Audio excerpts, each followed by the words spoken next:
Okay, so what I want to do now is basically show you how to organize your layers. If you import an object from, let's say, Google Pictures, you might, let's find an object here. Let me go to my downloads. Typically the downloads, what you get when you bring them in, have this crazy number. This is the name of this penguin picture here. That's not really very helpful.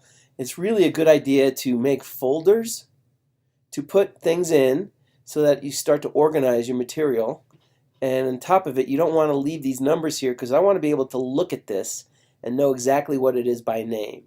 So the way you rename them is I'm holding down the control button and I go to rename, and here I'll call it penguin.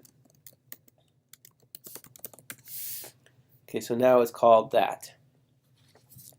The next thing I want to show you is the same thing happens with the layer. If you want to rename a layer, control rename. All right, and now what I want to do is also I want to replace a layer.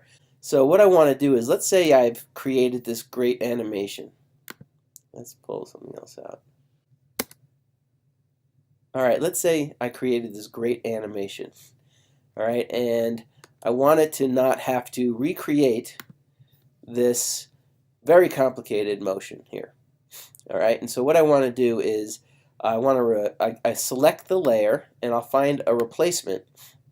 What do I want to use? Let's go ahead and just find another object. Let's say I wanted to replace it with this alarm clock. So I select the layer, then with this still highlighted, I come up to the layer in the project window and I hold in the option button. Okay, and then when I do that, notice I get that little plus sign. So now when I put it over that layer and let go, it's going to replace it with whatever's there. And that just means I don't have to recreate what I've already done. So maybe I have a couple different pieces of artwork that I want to use. Okay. Now that's within the layer, but let's say globally I wanted to replace something. Maybe I have many instances of something. So let's say over here, this healthcare deal.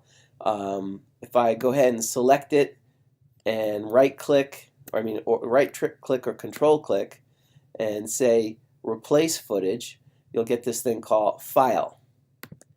Okay, and when you go to file, then you could pick, and maybe I'll take this thing, say open. Okay, so now this has been replaced in the project window. So that is useful if you've got this video in many instances in your compositions here, then globally you can change all these things. Okay.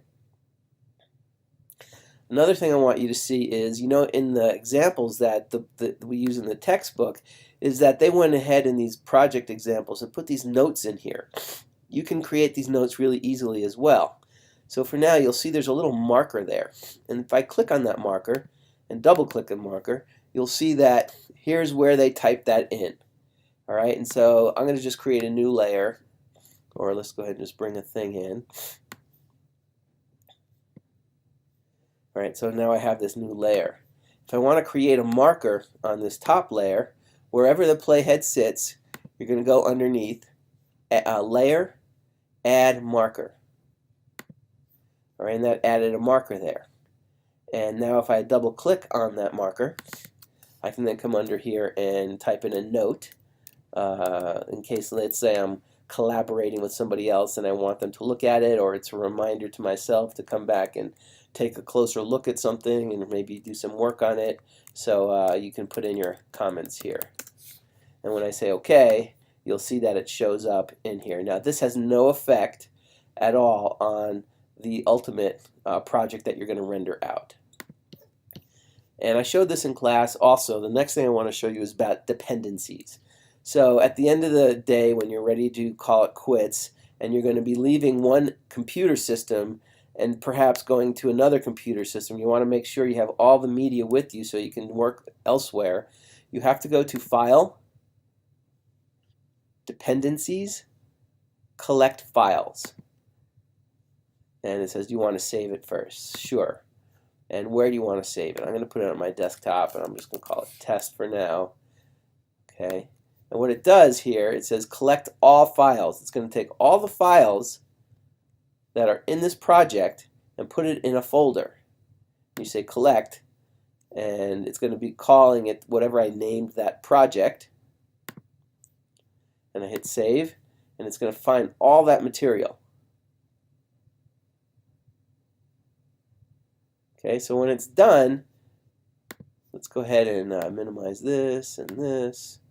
You'll see that there is a folder now. This is the test folder. If I double click it, you'll see that here is the project file, and inside there are all the material and sources that this test had in its project file.